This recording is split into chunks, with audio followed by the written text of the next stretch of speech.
obediência, questão de vida ou morte. Amém? Êxodo 12, 21 ao 30.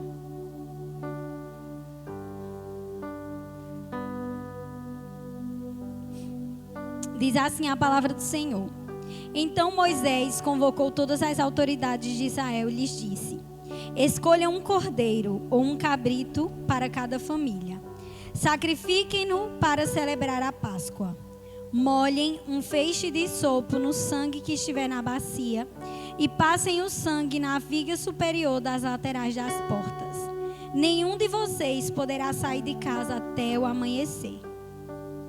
Quando o Senhor passar pela terra para matar os egípcios, verá o sangue na viga superior e nas laterais da porta e passará sobre aquela porta. E não permitirá que o destruidor entre na casa de vocês para matá-los. Obedeçam a essas instruções como decreto perpétuo para vocês e para os seus descendentes. Quando entrarem na terra que o Senhor prometeu dar a vocês, celebrem essa cerimônia. Quando os seus filhos perguntarem o que significa esta cerimônia, respondam-lhe: é o sacrifício da Páscoa ao Senhor, que passou sobre as casas dos israelitas no Egito e poupou nossas casas quando matou os egípcios. Então o povo curvou-se em adoração. Depois os israelitas se retiraram e fizeram conforme o Senhor tinha ordenado a Moisés e Arão. Então, à meia-noite, o Senhor matou todos os primogênitos do Egito, desde o filho mais velho do faraó, herdeiro do trono, até o filho mais novo do prisioneiro que estava no calabouço, e também todas as primeiras crias do gado. No meio da noite, o faraó, todos os seus conselheiros e todos os egípcios se levantaram, e houve grande pranto no Egito, pois não havia casa que não tivesse um morto. Amém? Pode se assentar.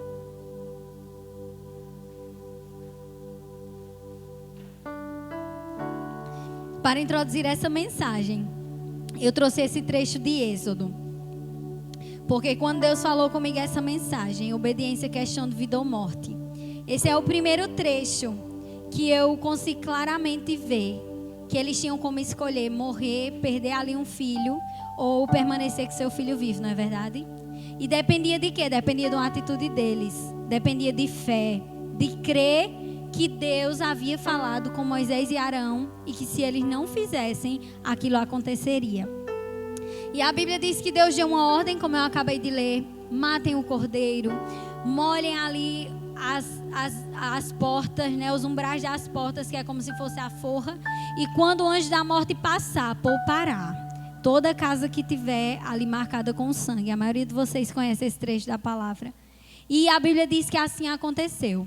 O anjo da morte passou naquela noite e as portas que tinham a marca daquele sangue, foi poupada a vida do primogênito daquelas casas. Mas onde não havia, foi uma mortandade grande. E morreu, como diz a palavra do Senhor, do filho do prisioneiro ao filho mais velho de Faraó, herdeiro do trono, porque eles não tinham a marca do sangue do cordeiro nas suas portas. Então, o que salvou a vida dessas pessoas, desses primogênitos, foi o quê? O sangue. E para ver aquele sangue naquelas portas, precisava haver o quê? Obediência. Se eles não tivessem obedecido e matado aquele cordeiro e aspergido nas portas, certamente haveriam morrido também primogênitos israelitas, porque assim foi o que o Senhor disse. Mas a Bíblia diz que todos eles obedeceram e fizeram o que o Senhor mandou. E por isso não houve morte no meio dos israelitas, apenas onde não havia esse sangue. Por isso que o tema dessa mensagem é esse, porque muitas vezes a morte espiritual vem sobre nós por falta de obediência. Amém? E quando Deus já nos tirou da posição de mortos espiritualmente e nos trouxe para a posição de vivos espiritualmente. Pois quando nós estávamos nos nossos pecados, vivendo para nós mesmos sem Cristo, nós vivíamos mortos em nossos pecados e nós nem sabíamos, não é assim? Mas Jesus, Ele veio nos dar vida. E o primeiro ponto dessa mensagem é esse: a obediência de Cristo nos livrou da morte. Assim como a obediência daqueles israelitas livraram os seus filhos, os seus primogênitos da morte, a obediência de Cristo nos livrou da morte. Vamos abrir Romanos 5:18.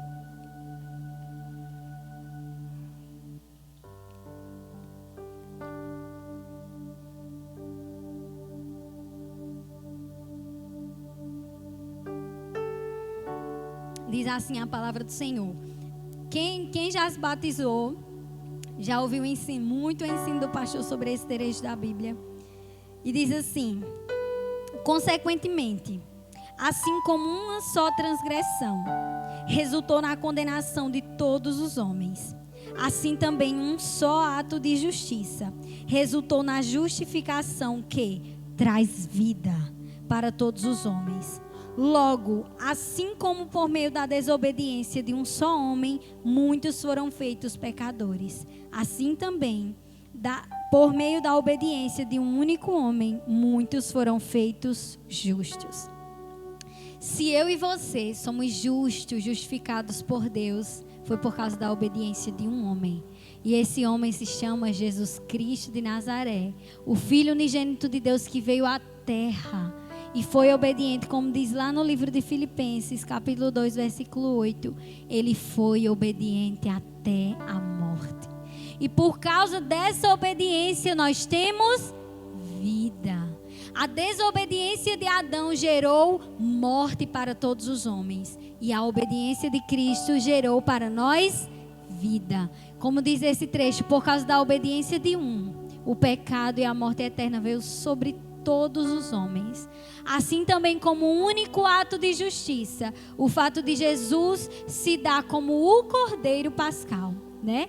Jesus foi esse Cordeiro, o Cordeiro que os israelitas sacrificaram nesse dia para livrar eles da morte. Jesus foi a nossa Páscoa, por isso que a Bíblia diz que Ele é a nossa Páscoa. Ele foi o Cordeiro que morreu por nós e Ele aspergiu seu sangue sobre nós. A Bíblia diz que o sangue de Jesus, ele nos lava de todo pecado. Que quando nós nos arrependemos, né, o sangue dele é capaz de deixar os nossos pecados mais brancos como a lã, puros. É o sangue de Jesus que nos purifica, queridos.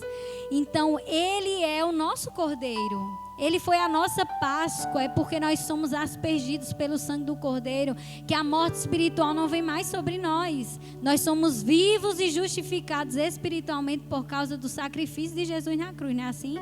A morte dele, a obediência de Cristo nos trouxe vida eterna, amém? E o ponto 2 dessa mensagem diz assim: só tem vida quem permanece em obediência.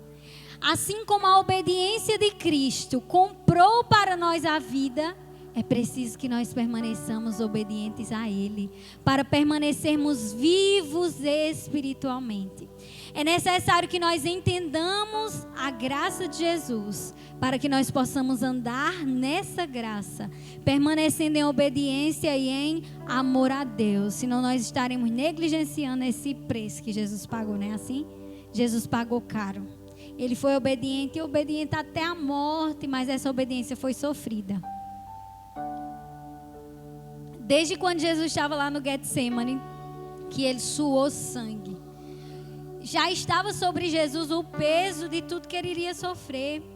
E muitos estudiosos dizem que o peso maior sobre Jesus não era somente do sofrimento, era também do apartar-se do Pai. Ele diz: eu sou um com o Pai está em mim, eu estou nele. E ele sofria também pelo fato de saber que ele seria por um instante separado do Pai. Querido, isso é muito forte. Quantas vezes nós andamos longe do Pai sem remorso, sem culpa, enquanto em nós deveria existir esse desejar dentro do Senhor: como eu vou sofrer se eu me separar de Ti? Senhor, se eu não estiver contigo, o que será de mim? Senhor, eu dependo de Ti. Se o Senhor se afastar de mim por um instante que seja, Senhor, eu irei sofrer arduamente. E Jesus sofreu. É tanto que quando Jesus está lá na cruz, ele diz: meu Pai, por que me desamparaste? Não é assim a frase que ele diz? Ele sentiu o peso dos nossos pecados.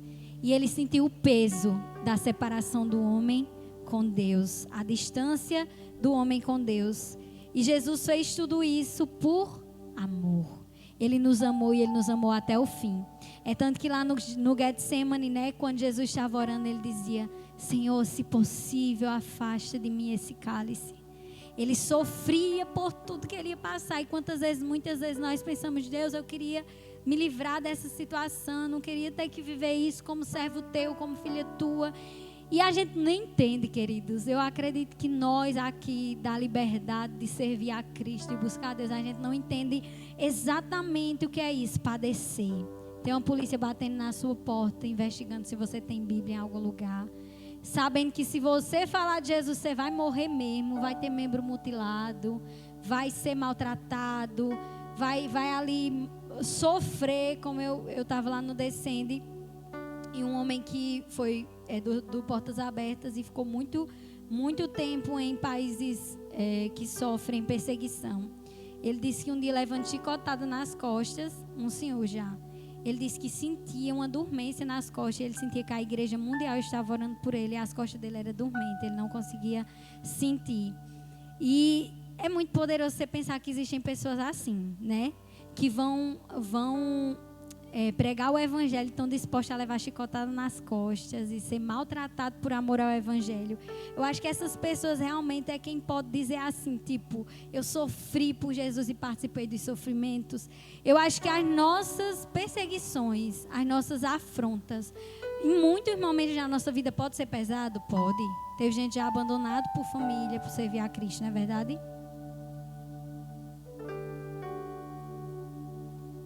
Mas nós não enfrentamos o limiar de tudo, que é ter que morrer por Jesus. Mas Jesus enfrentou isso por nós, enfrentou muito mais. Como o irmão Tota pregou ontem, Jesus não tinha pecado nenhum. Jesus não merecia. E ainda assim, ele sendo filho de Deus, ele suportou. Em nenhum momento ele lançou diante do Pai: Pai, porque o Senhor está fazendo com isso, eu não mereço, esse povo tão ruim, e eu tenho que passar isso por esse povo. Ele não pensou assim. Ele nos amou até o fim. E ele se entregou como um cordeiro mudo. Ele foi ali na cruz e morreu em uma atitude de extrema obediência ao Pai. E ele disse: Pai, contudo não seja como eu quero, mas como tu queres. Essa deve ser a frase da nossa vida para o nosso Deus a cada dia. Senhor, não seja como eu quero, mas seja como tu queres. E eu estava vendo a palavra obediência no grego, que a maioria desses trechos que eu leio aqui é a referência dessa palavra. Só que ela é uma palavra bem difícil, eu tinha trazido até no celular. Eu não vou saber pronunciar ela, mas ela é uma palavra que remete a isso: obediência, submissão. É você estar submisso à vontade de Deus. Em cada trecho desses que Paulo vem falar sobre obediência, esse trecho de Filipenses, de Romanos que eu acabei de ler, essa obediência, ela está ligada a isso, a obedecer e a ser submisso à vontade do Pai. Está ligada a essa frase que Jesus disse: contudo não seja como eu quero, mas como tu queres. O que o Senhor quer de mim, Senhor? Nós temos ouvido a palavra. Nós temos conhecido a palavra e a vontade de Deus. Então nós sabemos como nós devemos andar, não sabemos?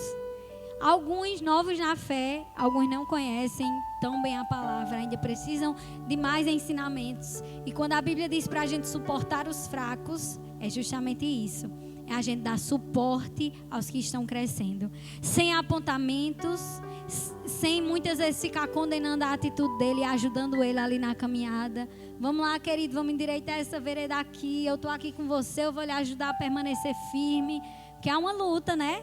Especialmente quando nós estamos conhecendo a Deus, descobrindo a vontade de Deus. A gente ainda erra em muitas coisas que a gente que é cristão antigo pensa: meu Deus, o irmão ainda não sabe que ele não devia andar desse jeito, não é assim? E a gente tem que ajudar uns aos outros em amor e ajudar uns aos outros a ir caminhando na vontade de Deus e na obediência ao Senhor e aos seus mandamentos. Amém? Vamos ler o livro de Romanos 1.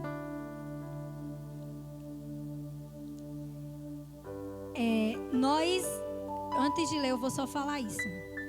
Quando a gente diz assim, a Bíblia diz que nós não somos salvos por obras, mas nós somos salvos por fé. A Bíblia diz que não vem de nós, é dom de... Não vem das nossas obras para que a gente não se glorie. Então a nossa obediência não é para autojustiça, para eu me autojustificar. A minha obediência não é uma barganha com Deus, eu obedeço para que Deus faça por mim. A minha obediência não pode ser tipo eu querendo com essa obediência alcançar o céu. Não é isso. A obediência ela tem que vir acompanhada da fé. E fé sem obediência significa que nós não estamos andando na fé. A fé em Jesus, ela nos conduz à obediência. Lá em Tiago, a palavra de Deus diz que a fé sem obras é morta. A Bíblia nos chama a nós darmos frutos que mostrem o nosso arrependimento. Então, viver na fé no Filho de Deus não é só dizer, eu creio em Jesus, eu creio que Jesus veio ao mundo, ressuscitou entre os mortos, né, está na glória com Deus e um dia vai vir me buscar. A fé não é isso. A fé é andar em Cristo. Estar e permanecer na fé é permanecer em Cristo. A nossa fé precisa nos conduzir à obediência. A minha fé e a graça de Deus, muita gente, infelizmente, pega a fé. Sou salvo pela fé, não é por obras. Ou então, sou salvo pela graça, é um favor que eu não mereço. E acha que pode estar andando de todo jeito, não é assim? Vou viver minha vida do jeito que eu quero, porque é graça. Eu vivo por fé. E não tem isso não que eu não consigo. A boca está muito seca hoje. Eu quero mais. Você pega aqui para mim, por favor. O tempo está seco demais. Eu começo a falar e não consigo continuar. E nós confundimos a graça. Mas a nossa fé, o salvo pela fé, salvo por graça, precisa ser seguido de obediência. Queridos, eu li um livro um dia que falava sobre graça preciosa. Ele se chama Discipulado. Eu não lembro o nome do autor, porque é muito difícil. Mas o autor é um homem que foi preso lá em Auschwitz no tempo da Segunda Guerra Mundial, né? Lá naquele centro de concentração lá de Hitler. E ele morreu. E ele foi morto. A capa do livro é até a roupinha lá do pessoal que era preso. E ele escreve nesse livro, ele fala sobre o discipulado de Cristo sobre nós. Ele fala sobre o poder de Jesus, dizendo, vem e siga-me. Quando passava lá, né, pelos discípulos, dizia, larga as suas redes e vem e siga-me. Ele dizia, tem que ter um poder muito grande por trás disso, querido. Porque imagina, uma pessoa olhar para você, naquele tempo muitos viam ele como um profeta. E ver ele passando, dizer, me siga, e ir lá seguir ele, deixar tudo, deixar o emprego, deixar a fonte de renda e seguir a pessoa. E ele dizia, havia um poder muito grande no discipulado de Cristo e é sobre nós, querido. Você olha para a sua vida e olha para mim e diz, meu Deus, como é isso? Né? Jesus me chamou e eu disse, Senhor, estou aqui, disposta a viver o que for por amor a Ti. E vou seguir o Evangelho. E você olha para você e diz, que obra maravilhosa é essa que Deus fez? Não é assim, irmão Breno? Você olha para você e muitas vezes eu olho para mim e fico pensando, Senhor, eu sou muito agraciada. Porque de onde o Senhor me tirou, o que o Senhor fez comigo, só um poder sobrenatural do Senhor e do Espírito Santo para me fazer discípula realmente do Senhor. Porque de mim mesmo eu não teria condições, eu não conseguiria. E ele fala sobre a graça. E ele intitula Graça Barata e Graça Preciosa. Ele diz assim, jamais algo tão caro para Jesus seria tão barato para nós. Não é verdade? Imagine, Jesus comprou a sua entrada no céu. Jesus comprou a nossa posição de filhos e filhas de Deus. Jesus comprou, né, a vitória nossa sobre a morte, sobre o pecado, com preço de sangue. Ele deu a vida dele. E tão precioso para Cristo, seria tão barato para nós, ao ponto de eu vou viver a minha vida do jeito que eu quero e está tudo bem, porque Jesus morreu pelos meus pecados e para salvar o mundo inteiro, e eu estou na graça e eu estou na fé e não preciso andar em obediência. Seria muito barato para nós e não é isso que o Senhor chama as nossas vidas. Deus nos chama para viver e andar em obediência. Amém? E a obediência em todas as áreas da nossa vida. É na hora que nós somos tentados, permanecermos firmes, como o irmão Tota pregou ontem. É na hora que Deus pede de nós uma decisão de servos e servas de Deus. É na hora que nós recebemos um conselho e uma direção que nos conduz à vontade de Deus e à sua palavra. É naquela hora que é difícil obedecer. É na hora que a gente quer xingar mesmo. Que a gente quer dizer o que tem vontade e cair em cima. E Deus diz: irai-vos e não pequeis, não se ponha o sol sobre a sua ira. E tantas outras áreas da nossa vida que nós precisamos a cada dia buscar em Deus, sermos mais obedientes a Deus e à sua palavra, que nós precisamos nos render e sermos submissos à vontade do Pai. E se nós pensarmos assim, queridos, tem gente morrendo, sendo mutilado, tendo as costas maltratadas, como esse homem, por amor a Deus, e nós muitas vezes abandonamos o Senhor por tanta besteira, não é isso? Eu gosto sempre de pensar nos cristãos perseguidos, porque eu me sinto, irmão, uma cristã assim meia boca, sempre que eu penso neles, e eu penso: Senhor, será que eu suportaria? Mas há uma graça sobre nós. Eu sei que eu, Maria Luísa, não suportaria não, mas existe em nós o Espírito Santo de Deus, que é Ele quem nos impulsiona. É Ele quem é a nossa força. Essa graça que nós dizemos, eu vivo pela graça, nós vivemos pela graça. Porque há o Espírito Santo de Deus em nós nos conduzindo ali, né? A Bíblia diz que é Ele quem cumpre tudo da lei em nós. Por isso nós não precisamos mais obedecer à lei, porque nós andamos na lei do Espírito e Ele em nós satisfaz a lei. Amém? Vamos ler Romanos 1:1.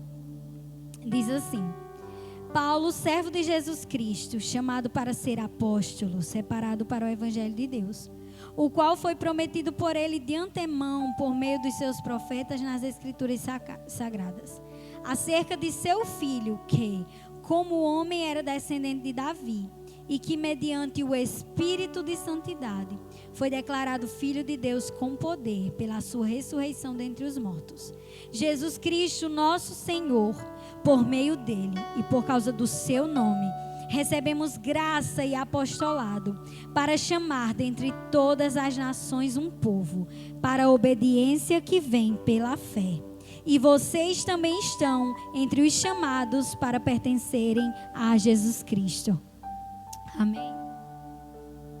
Cada um de nós é um desses que Paulo dizia: eu recebi o apostolado para chamar pessoas a serem de Cristo, a pertencerem a Cristo, e a obediência pela fé.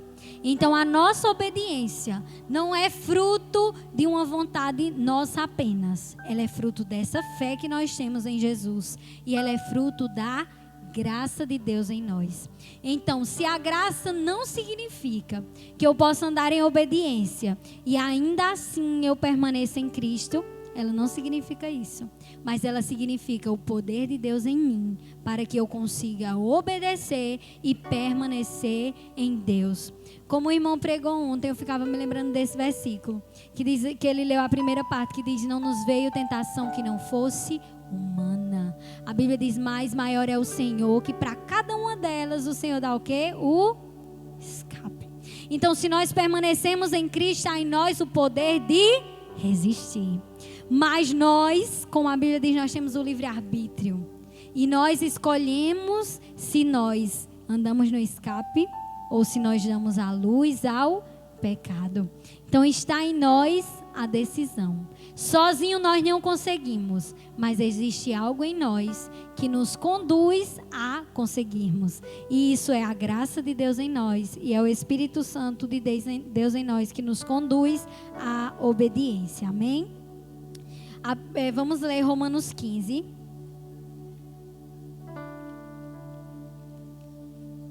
Do 5 ao 10, diz assim: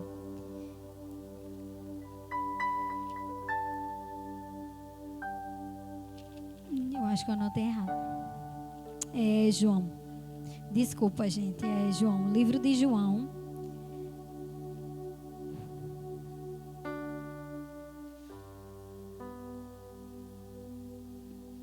João capítulo 15.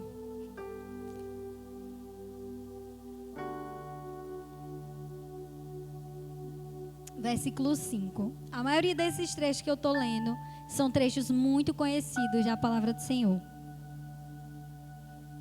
A maioria de nós conhecemos, mas eu sempre sinto uma necessidade de nós estarmos, e Deus sempre me dá palavras assim, da gente ficar lembrando da essência do Evangelho, para que a gente ouve inúmeras mensagens preciosas sobre identidade em Deus, sobre perseverança, sobre fé, sobre como nós podemos ser abençoados na presença do Senhor, não é assim?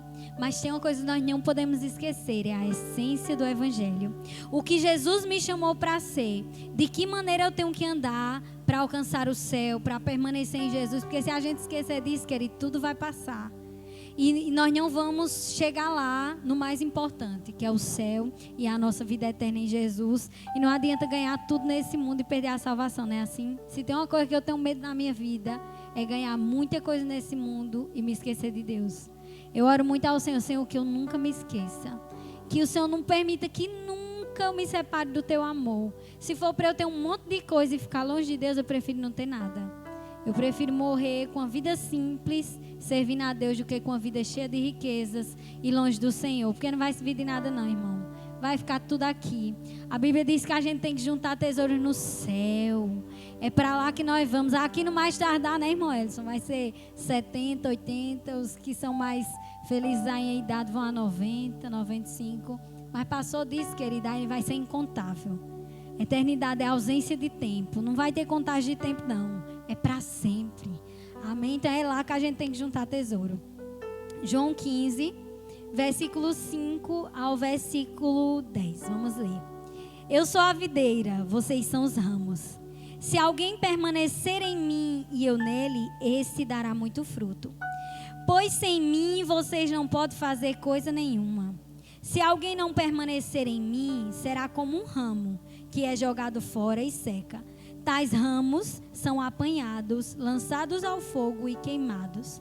Se vocês permanecerem em mim e as minhas palavras permanecerem em vocês, pedirão o que quiserem e será concedido. Meu Pai é glorificado pelo fato de vocês darem muito fruto, e assim serão meus discípulos. Olha que coisa forte. Isso é um condicional. E assim serão meus discípulos. Então não tem jeito de eu dizer que eu sou discípulo de Jesus se eu não permanecer nele. Não tem jeito se eu andar por aí dando fruto que não demonstra que eu sou servo de Jesus. Não adianta se eu andar por aí dando frutos que mostrem que eu não tenho uma nova vida em Jesus. Se eu andar por aí pecando voluntariamente, se eu andar aí fazendo tudo que desagrada ao Senhor sem sentimento nenhum de culpa, de arrependimento, não adianta. Eu não sou discípulo de Jesus. Eu estou com a carcaça de discípulo, estou dizendo que eu sou discípulo, mas eu não sou discípulo de Jesus. Amém? Um discípulo de Jesus é aquele que permanece nele e dá fruto. O que não permanece nele não dá fruto, porque ele disse que sem ele nada pode fazer. E o que é que acontece? É cortado e lançado fora. E ele diz, assim serão meus discípulos. Versículo 9 continua, diz assim: como assim o Pai me amou, assim eu os amei. Permaneçam no meu amor. Se vocês obedecerem aos meus mandamentos, permanecerão no meu amor, assim como tenho obedecido aos mandamentos de meu Pai, e em seu amor permaneço. Olha que coisa forte. Quando Paulo dizia, quem nos separará do amor de Deus? Será a fome? Será a morte? Né? E ia listando tantas outras coisas. O que será capaz de nos separar do amor de Deus? Reflita nisso nessa noite. Feche seus olhos. E pense aí no seu coração, na sua mente. O que seria capaz de me separar do amor de Deus? E eu declaro sempre esse trecho da palavra de Deus. Diz assim, mas eu estou bem certo que nada nos separará do amor de Deus. E pense nisso e pense, Senhor, que nem isso. Nem essa coisa que eu pensei a mais difícil do mundo, que se acontecesse, eu não sei como era que eu permaneceria firme, não. Que nem isso, Senhor, seja capaz de me separar do teu amor. Pode abrir os olhos. E quando nós falamos em permanecer no amor, nós somos muito levados a pensar no amor como assim permanecer no amor? Deus me ama, Ele é imutável. Então o amor que ele tem por mim muda? Muda? Não. Esqueci a palavra. Os atributos de Deus, eles são imutáveis. O que Deus é imutável, Deus não muda. Então, se Deus me ama, Ele me ama. Se Deus te ama, Ele te ama. Se Jesus te ama, te ama. Deus não muda. Deus não muda. Quem muda somos nós. E quando Ele diz, permaneça no meu amor, é o que? É eu permanecer amando a Ele. Não é Ele deixar de me amar pelo que eu faço. Mas quem escolhe permanecer no amor não sou eu e você. Porque Ele diz assim, quem me ama guarda os meus mandamentos. Esse guardar aqui está ligado à obediência. Né? Tem muitos trechos, eu não sei exatamente se essa palavra aqui, porque eu não pesquisei, mas provavelmente sim. Tem palavras que são obediências, que no grego é a palavra chamar, que pode significar ouvir, escutar ou obedecer. Por isso que muitas vezes quando ele diz guardar, está ligado não só a ouvir, está ligado a obedecer. Está ligado a você ouve, você guarda e você obedece. Não é só estar aqui o mandamento. Ele precisa ser obedecido. Amém? E nesse trecho aqui na minha, diz se vocês obedecerem. Mas não tem versão que diz guardar. Mas na minha diz obedecer. Na minha versão. Se vocês obedecerem aos meus mandamentos, permanecerão no meu amor.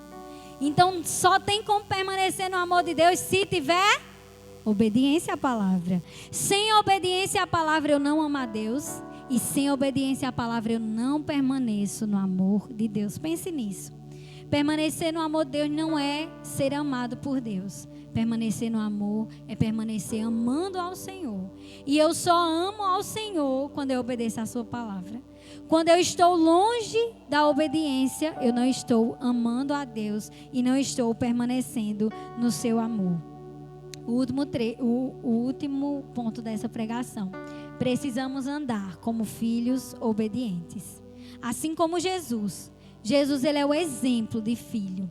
A Bíblia diz que ele é o primogênito de muitos. Jesus veio a ser o nosso irmão mais velho. Ele que conduz todos nós a sermos filhos e filhas de Deus. Por isso que a Bíblia diz, pois todos quantos o receberam, deu-lhes o poder de serem feitos filhos de Deus.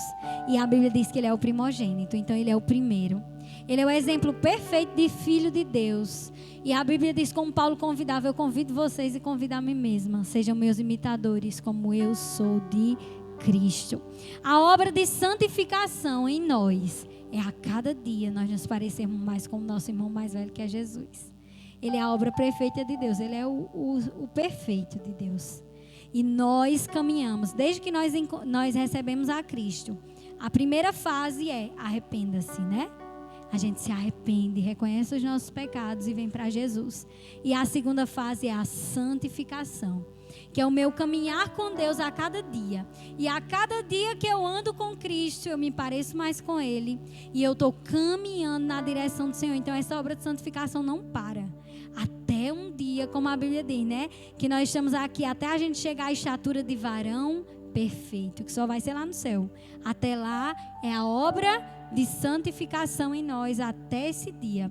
E a gente tem que andar assim, ó, sem se conformar com o mundo, sem dar lugar para o pecado. Submetei-vos, pois, a Deus, resistir o diabo e ele fugirá de vós. E tem que ser assim a nossa caminhada até o fim, a obra de santificação em nós, para que a gente não volte para a morte espiritual, mas a gente permaneça em vida. A não ser que a gente receba a Cristo hoje e morra imediatamente. Aí a gente iria para o céu direto. Recebeu a Jesus, se arrependeu, orou, né? Como ladrão. O principal exemplo que a gente tem é o ladrão. Roubou, fez coisa errada até o dia da morte. Estava lá na cruz, olhou para Jesus e disse, Senhor, né? Tenha misericórdia aqui de mim. Jesus disse, ainda hoje estarás comigo no paraíso. Foi pei-bufo. Mas a não ser, querida, é uma obra de santificação. Não é aceitei a Cristo, vivo pela graça e agora eu vivo a minha vida do jeito que eu quero e no final eu vou para o céu. Não é assim. Aceitamos a Cristo e a gente começa uma corrida e uma caminhada cristã até o céu.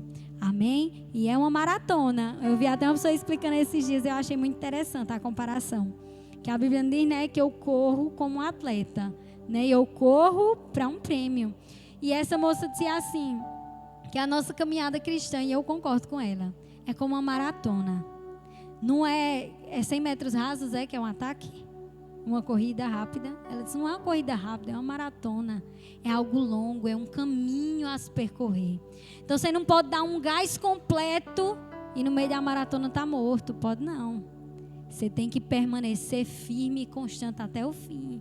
Porque senão lá no final da maratona você não tem não adianta não. Tem um início incrível, poderoso. Meu início é maravilhoso, cheio de fervor, de amor por Jesus. E no final eu estou lá caindo, a gente não consegue nem terminar. A Bíblia diz que o final tem que ser melhor do que o início. E no meio dessa maratona vai vir, né, cansaço, vai vir medo. Como quem já viu ali o Peregrino, os antigos assistiram o filme aqui que o pastor Fábio trouxe, mas muita gente já leu, de John Bunyan, que é a jornada do peregrino, é tremendo. Tem momentos que a gente está se afogando e se esquece da palavra, vem o medo, vem a insegurança, vem a vontade de voltar, de olhar para trás no meio do caminho, vem inseguranças, né, de como vai ser, e no meio do caminho, Jesus, cadê o Senhor que eu não lhe vejo nessa etapa da minha vida? E vão ser tantos processos até chegarmos lá, mas nós temos que permanecer constantes, sabendo o Deus a quem nós servimos. Você não está aqui por causa do pastor, você não está aqui por causa do irmão que pregou o evangelho a você.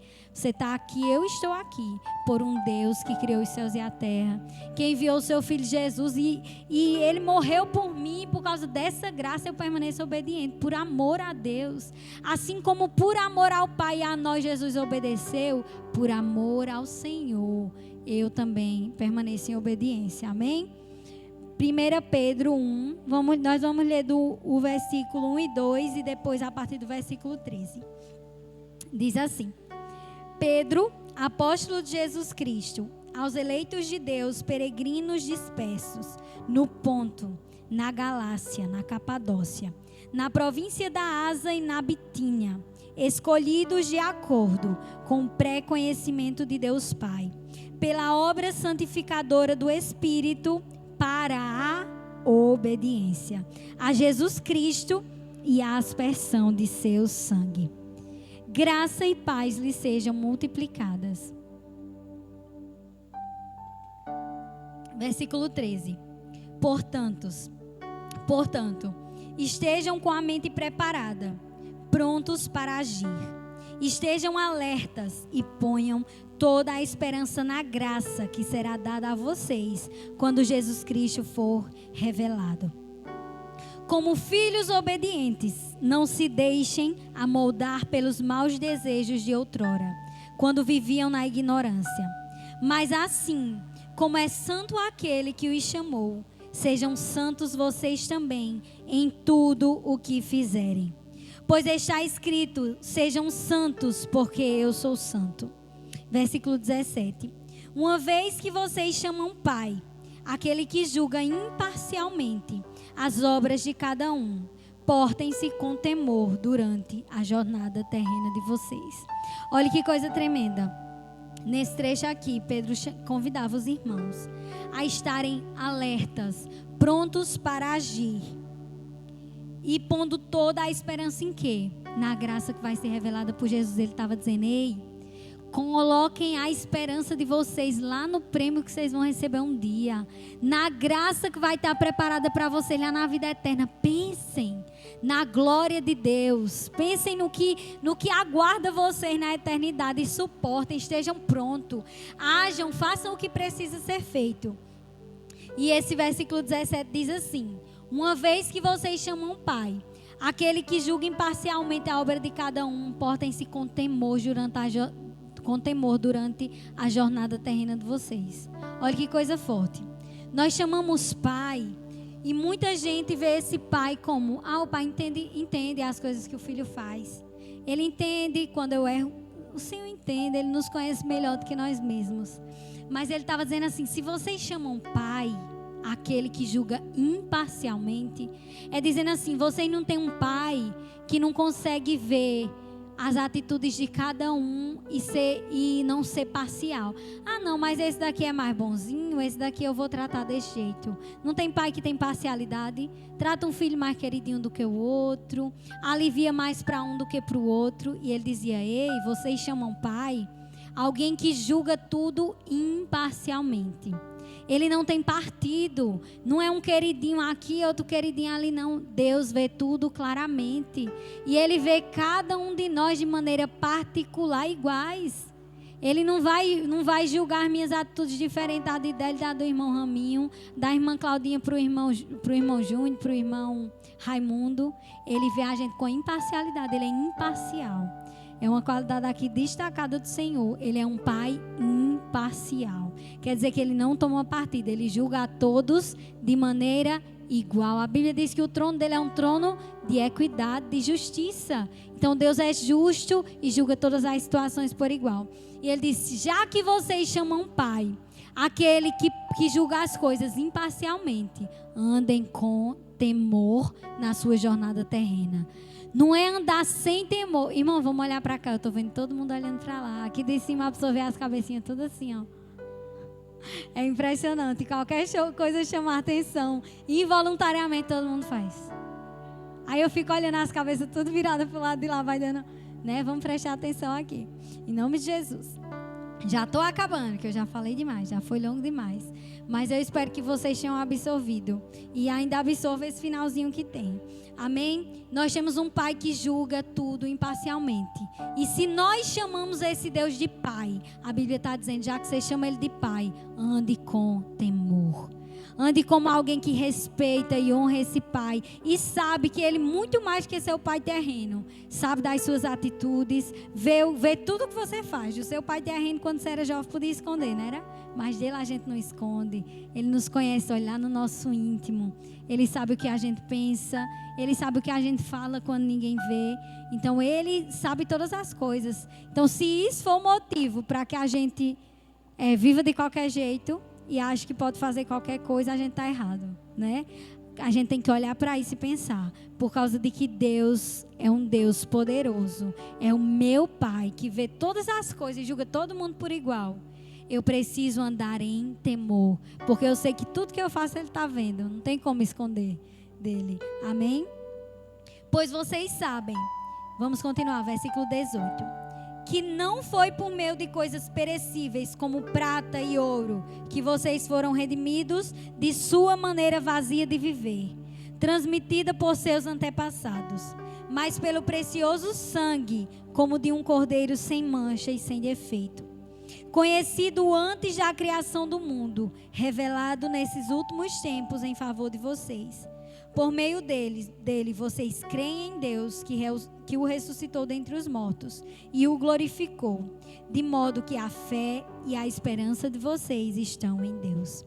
Agora que vocês foram purificados pela obediência à verdade, olha aqui, a Bíblia diz que nós somos purificados pela obediência à verdade, visando o amor fraternal e sincero. Amem sinceramente uns aos outros de todo o coração. Vocês foram regenerados, não de uma semente perecível, mas imperecível, por meio da palavra de Deus, viva e permanente. Pois toda a humanidade é como relva, e toda a sua glória como a flor da relva. A relva murcha e cai sua flor, mas a palavra do Senhor permanece para sempre. E essa palavra foi anunciada a vocês. Então, com essa mensagem eu encerro aqui. Essa palavra que nos regenerou, essa palavra que nos purificou, é a palavra de Deus, que é viva e permanece para sempre. E nós precisamos, acima de tudo, permanecer no amor de Deus, permanecer nessa graça, nessa fé, em obediência. Se lembre disso. A graça foi muito cara, conquistada por Jesus ali na cruz. Muito cara. O preço foi muito caro e de maneira nenhuma seria barato para a gente viver a vida do nosso jeito, né? E eu penso nisso quando eu penso nesses cristãos perseguidos, como eu falei antes. Às vezes a gente não tem coragem de abrir mão de mínimas coisas por amor a Deus, pelo que vão pensar de nós, pelo que vão achar de nós, se a gente não se envolver com isso, se a gente não se envolver com aquilo, se a gente tiver uma atitude que demonstre que nós não somos desse mundo, que nós somos estrangeiros, de parecer louco. E enquanto pessoas estão morrendo literalmente por amor a Jesus, porque descobrem que eles têm ali um aplicativo da Bíblia, porque descobrem que eles estão ali falando de Jesus, porque descobrem que eles são servos e discípulos de Jesus. Então meditemos nessa noite. Precisamos permanecer em Deus e permanecer em obediência. E como aquele trecho de Deuteronômio que diz: eis que coloco diante de vocês hoje a vida e a morte. E nós precisamos a cada dia escolher a morte espiritual, sermos conduzidos pela nossa carne, andarmos seguindo o curso desse mundo, vivendo em nossos pecados, ou permanecermos no amor de Deus, permanecermos em Cristo, sendo obedientes a Deus e a sua palavra. Eu não vou dizer assim, em muitos momentos da nossa vida não é fácil, né? Mas também não é difícil. Porque, como eu digo, nós não temos só a nossa força, nós temos algo sobrenatural em nós que nos impulsiona. Eu nunca esqueço, eu, namorada de Délio, nós vimos um namoro de alguns anos no mundo. E no dia que Délio se converteu, e chegou e a gente foi conversar sobre como seria esse namoro daí em diante. E ele olhou para mim e disse: Luiz, nós vamos casar. Eu tinha 16 anos, e demorou um pouquinho, foi 23. Casamos, eu tinha 22. E nesse percurso, queridos, eu me vi, eu até digo a Francimar, e Francimar fica rindo de mim. Mas eu me via numa posição, a gente queria esperar para casar, e a gente queria casar se guardando. Muitas vezes era fácil, não era, mas muitas vezes também não era difícil não, né? Vinha tentação, mas a gente sabia o que a gente tinha que fazer. Então só precisava a gente fazer o que tinha que ser feito. Precisava levar um namoro diferente do que o mundo levava. E um dia eu cheguei até para Jardel. Jardel, bem novinho, eu disse: Jardel, a gente não beija desse jeito, não beija daquele jeito. E Jardel olhou para mim: não, Luiz, isso não existe não. Não existe um negócio desse não. Ele fazia, revoltado.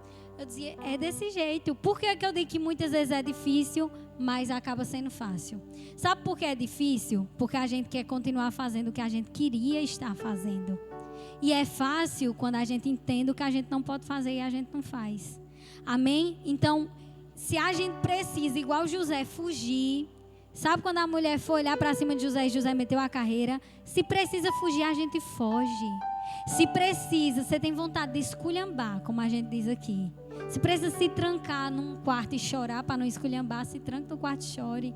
Muitas vezes a gente sabe o que tem que fazer para não pecar, mas no fundo a gente quer continuar fazendo, enquanto a gente deveria fugir e fazer aquela atitude. Se aquilo que a gente faz conduz ao pecado, deixe de fazer. Quando a Bíblia diz: se a sua mão lhe faz pecar, corte. É isso que ele está dizendo. Se aquilo lhe conduz ao pecado, arranque, se afaste, deixe de fazer. Sabe o que era que eu fazia no meu namoro com ele? Eu poderia estar numa casa sozinha com ele. Eu e ele ficamos muitas vezes na casa do meu pai sozinhos. Porque o pai viajava muito e eu era muito envolvida com a igreja.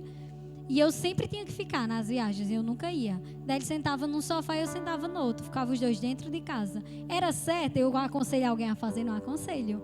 Mas a gente fazia, a gente não era tentado. Porque a gente ficava um num canto, o outro no outro. A gente, no trabalho, eu lembro que a gente trabalhava em Picuí e a secretária deixava nós sozinhos na secretaria por 1 hora.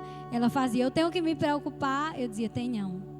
Pode deixar sem medo. Nós éramos 2 colegas de trabalho lá. Então eu sabia o que tinha que fazer nesse momento. E para a glória de Deus, porque eu mesmo não conseguia não. Mas era o Espírito Santo em mim que me conduzia. E eu era sensível à voz do Espírito Santo de Deus. Me deixava conduzir por aquela voz. E eu obedecia. Eu posso ir, eu posso fazer, eu não posso. Até esse ponto vai, até aquele ponto não vai. E permanecemos firmes.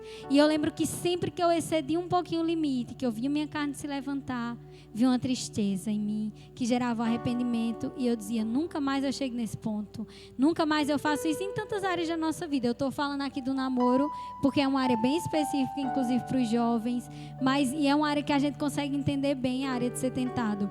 Mas existem muitas outras coisas que a gente sabe até onde a gente pode ir, e a gente não brinca com a nossa carne, como o pastor sempre diz. A gente não se acha super-homem, porque, como Paulo mesmo dizia: miserável homem que sou, quem poderá me livrar desse corpo mortal? Aí ele dizia, né? Mas no meu interior eu tenho prazer na lei do Senhor. Então, se a gente quiser permanecer firme, obediente à palavra, é essa palavra, se submeta a Deus, seja conduzido e guiado pelo Espírito Santo de Deus, não ceda à tentação, como é uma complementação da pregação do irmão ontem, não ceda à tentação. E eu digo mais, não se jogue. Vou dar algo bem rapidinho que eu estou pensando aqui. Queridos, às vezes eu vejo filmes na Netflix que eu penso, eu até saio, porque eu tenho uns conteúdos que eu realmente não gosto. Que eu fico pensando, um jovem assistindo um conteúdo desse, tem determinados filmes, que eu penso, ele não está fugindo, ele está se jogando na cova dos leões. Porque aguça ali a área sexual no momento errado. Então, para o jovem que está vendo aquele conteúdo, querido, é fácil, desliga. Né? É fácil, vai lá, o filme tem cenas que aguçam essa área na sua vida, que não é o tempo de você viver. Vá lá e desligue, tire da sua vida. Se você é homem de Deus também, marido, está vendo coisa que aguça a área na sua vida, ou mulheres que está causando insatisfação em alguma área da sua vida, você sabe, ali está o poder, ali no controle, é coisas que é uma atitude. Amém? E eu tenho certeza, não tenho dúvida.